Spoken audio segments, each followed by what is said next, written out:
தூக்கி நின்னா பாரு வந்து சண்டை போட்ட எவனும் இல்லை.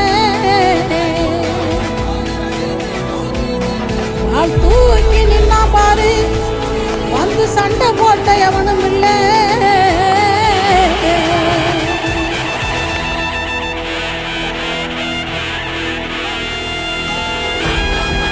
கண்ட வர சொல்லுங்க கண்ணனை கையோட